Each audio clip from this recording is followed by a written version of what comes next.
Y'all, I see this so much in this country. There are so many people who tell you what you know to be true isn't true. There are so many people in this country who tell you that what you believe isn't real. There is real truth in the world. There are real ideas that work. And we are at a time in our country where truth doesn't seem to matter at all. And we should be willing to stand up even to our own side, even to the Republicans in Congress, and say, you know what, that's not right, this is right. $1 trillion deficit for this year is wrong. We should be willing to say those things, not just rah-rah. We got to get back to the timeless and the tested, that a limited government that does limited things as close to you as possible is the greatest generator of liberty and protector of our rights.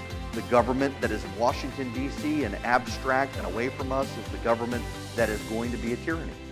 And the government that puts us in $1 trillion deficit for a year is the government that's going to bankrupt the country for our kids as China and Russia are resurgent. We got to start talking about these things. No one does.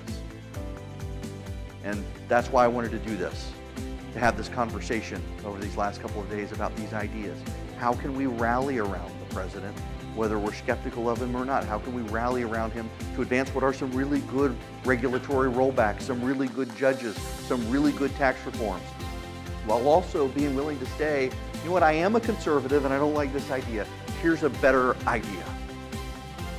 So as you're activists and you root for Ted Cruz in Texas and you root for Brian Kemp in Georgia, and you want to advance a conservative agenda, and you want to tell the Republicans, go this way, not that way, be authentic to what you believe, do the same thing for your school board.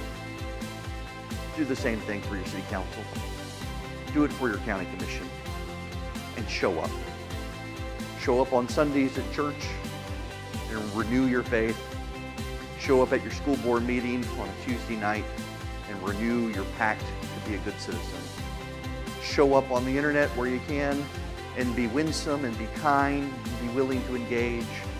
Show up in politics in November at the ballot box and keep the country from going in the wrong direction. And hopefully, show up here next year. Thank you so much for spending 2 days with us. Thank you so much for your time. Thank you for your prayers and your support. I look forward to seeing you guys this evening if you're sticking around. God bless you all and have a great evening.